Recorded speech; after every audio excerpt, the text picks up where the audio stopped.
वही सुदिन है जब राम कुछ करें, जब राम से जुड़ा हुआ कुछ घटित हो रहा हो, वही लग्न है, वही मुहूर्त है, वही सुदिन है। और आज वो मुहूर्त तय पाया गया है 11:58 से 12:30 के बीच में, अभिजीत मुहूर्त। स्वामी जी हमारे साथ मौजूद हैं। 11:58 से 12:30 होने में अब बहुत देर नहीं बची है, लेकिन आज किन कल्पनाओं में, अतीत की किन स्मृतियों में और आज साकार होती हुई इन घटनाक्रमों में डूबते उतराते हुए महामंडलेश्वर स्वामी शैलेशानंद गिरी जी यहाँ तक की यात्रा को कैसे देखते हैं? नटशेल में अगर स्वामी जी आप अपने उद्गार भी बताएं। जी, राम कथा सुंदर करतारी, संशय विहग उड़ावन हारी। आज का तो दिन ऐसा सुंदर है कि बस यही एक मंत्र गाने का मन करता है।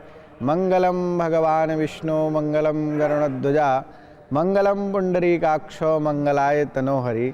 आज के दिन को हम अभी क्या कहें, यही कह सकते हैं कि जो पूर्व के सिद्धों ने, साधुओं ने, संतों ने ये अनुभव किया होगा कि हमारे भगवान राम का मंदिर दिव्य भव्य किस तरह से बनेगा, उस अनुभूति को हम प्रत्यक्ष देख पा रहे हैं। जब वो संघर्ष कर रहे थे, आज संघर्ष की परिस्थितियां मिट करके सौंदर्य से प्रकाशित होकर के जिस प्रकार से आज स्थापना धर्म की हो रही है और जिस प्रकार से आज धर्म ध्वजा का जो महत्व बताया गया कि हमारे समृद्धि, सुख, शांति और इस विजय पताका के रूप में जो पारिजात वृक्ष है, ये अभिजीत मुहूर्त जो विजय का सूचक है और धर्म सत्ता को विजय के साथ आज धर्म ध्वजा स्थापित हो रही है, तो स्वाभाविक सी बात है कि जो हमारी वो सिद्ध आत्माएं जिन्होंने इसके लिए संघर्ष किया है, वह कितनी आनंदित महसूस कर रही होंगी,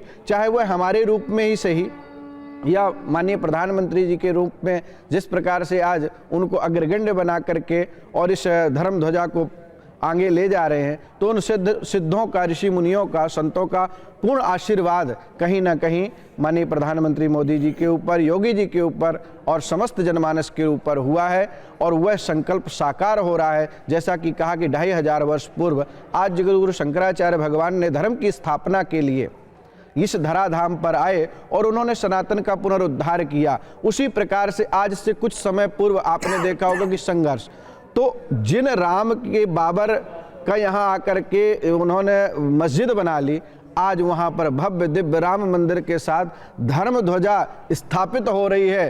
तो क्या कह सकते हैं कि उसकी अनुभूति बहुत दिव्य और भव्य है। बस यही कहेंगे कि राम आए हैं, बधाइयाँ अयोध्या में बज रही हैं। अवधपुर बाजे बधैया आए रघुरैया, तो रघुराई पधारे हुए हैं और अवधपुर में बधाइयाँ बज रही हैं। शुभ मुहूर्त का समय हो रहा है। प्रधानमंत्री जी और माननीय मोहन भागवत जी वहाँ पर इस धर्म ध्वजा की स्थापना करेंगे। ये हमारे भारतवर्ष के लिए और संपूर्ण विश्व के सनातनियों के लिए बड़ा सुंदर समय है। इस समय को सभी को अपने जीवन में भी धारण करना चाहिए और अपने घरों में ज़्यादा ना कुछ करते हुए तो एक धर्म ध्वजा अपने घर में भी लहरानी चाहिए। ये हमारी समस्त सनातन धर्मावलंबियों से विशेष प्रार्थना है। और इसलिए भारत के प्रधानमंत्री भी इस बात को कई मंचों से कह चुके हैं कि भारत का उदय होना विश्व का उदय होना होता है, भारत का सुमंगल होना विश्व का उत्थान होना होता है। सनातन धर्म एक ऐसा धर्म है जो सबके सुख की परिकल्पना पर आधारित है कि सब सुखी होंगे। व्यक्ति से समष्टि की जो धारणा है कि एक व्यक्ति तभी सुखी हो सकता है जब उसके आसपास दुनिया में सभी सुख हों, सुखी हों, निरोगी हों और आनंद से हों। सर्वे भवन्तु सुखिनः सर्वे सन्तु निरामया, ये परिकल्पना सनातन धर्म को क्यों महानतम बनाती है? ये परिकल्पना ही महानतम बनाती है जिसमें खुद से पहले विश्व के अभ्युदय की प्रार्थना की जाती है। इस लिहाज से भी मैं अपने साथ जुड़े हुए मनीषियों से ये समझूंगा कि आज जब सनातन की धर्म ध्वजा फहराने वाली है, विश्व के लिए इसके क्या मायने। लेकिन उससे पहले वहां मौजूद लोगों से हमारे संवाददाताओं ने बातचीत की है। वो तमाम लोग जो आज इस खास मौके पर पहुंचे हुए हैं, वो तमाम लोग जो आज साक्षी बनना चाहते हैं, इस इतिहास के बनने का गवाह बनना चाहते हैं, क्योंकि ये ऐतिहासिक है। 25 पीढ़ियां याद करेंगी प्राण प्रतिष्ठा के दिन को, लेकिन मंदिर की पूर्णता के दिन को स्थापित करने वाले, परिलक्षित करने वाले इस दिन को 25/11/2025 को तो खास तौर से याद करेंगी पीढ़ियां। क्या कह रहे हैं वो लोग जो यहाँ पहुंचे हुए हैं, किन भावनाओं में डूब उतरा रहे हैं, आइए वो सुनते हैं। विपिन हमारे साथ, हमारे संवाददाता लगातार उनकी भावनाएं आप तक पहुंचा रहे हैं। मुझे लगा था कि उनका एक रिकॉर्डेड पीस मैं आपको दिखाने वाला हूं और मुझे पता चल रहा है कि वो लाइव हमारे साथ जुड़े हुए हैं, तो क्यों ना उनके पास सजीव चलकर ये बातचीत करते हैं। Over to you Vipin. बिल्कुल दिनेश, इस वक्त अयोध्या हनुमानगढ़ी के सामने खड़ा हूं मैं और वो जो मंत्र अंदर चल रहे हैं वो मुझे सुनाई पड़ रहा है। और एक बार तस्वीरों को बिना वक्त जाया किए वो तस्वीरों को दिखाते हैं और बहुत सारे कलर्स आप यहां से वहां तक देखेंगे।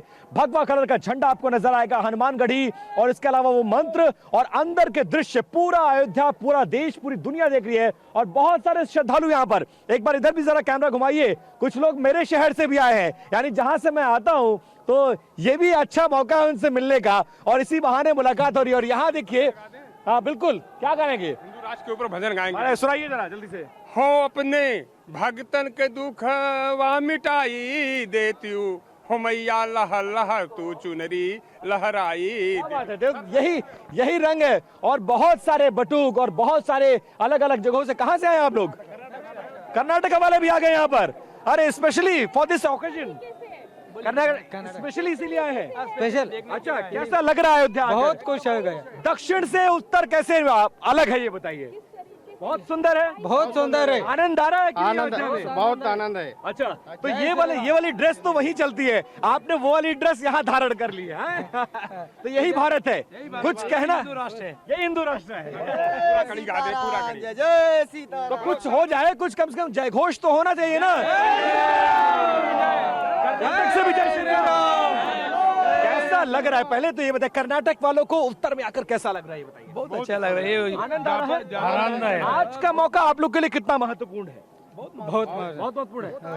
वहाँ माहौल क्या है ये बताइए? यहाँ अयोध्या में तो माहौल है, बम बम है, वहाँ माहौल क्या है ये बताइए? अच्छा, कैसा माहौल है उत्तर, वहाँ दक्षिण में? दक्षिण बहुत डिफरेंस है। हाँ। इधर तो अभी द्वापर युग दिख रहा है आज। अच्छा, द्वापर जैसा लग रहा है। तो अब तो 500 साल बाद मंदिर भी बन गया है और 161 फीट का शिखर, उसपे 42 फीट का शिखर स्तंभ और 20 फीट का शिखर, वो जो शिखर पे झंडा रहेगा। तो कैसा आनंदित हो रहा, नजर आ रहा कि नहीं? यहाँ से पहली बार आया था, उस टाइम पे पूरा नहीं हुआ था। हाँ। अभी पूरा हो गया, इसलिए हम देखने के लिए आया है। हाँ, तो आप लोग वहाँ का कुछ सुनाएंगे? वहाँ का कोई भजन, कोई गाना, कुछ सब सुनाएंगे? चले, सब चले। तो सुनाइए ना, कुछ सुनाइए। नहीं, वो सुनाइए। कर्नाटक वालों का?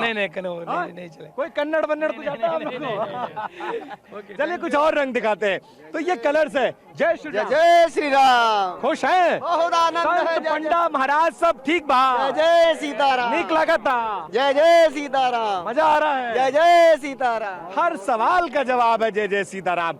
और इस तरफ देखिए, मीडिया वालों का जमावड़ा, बहुत बड़ी संख्या में पुलिस कर्मियों की मौजूदगी और पब्लिक को रोका गया है क्योंकि प्रोटोकॉल का पालन करना है। लेकिन इस बीच लोगों का जो एक चीज खत्म नहीं हो रही है, वो लोगों का जोश और उत्साह है। और इसके बीच लोगों को, कहां से आए हैं?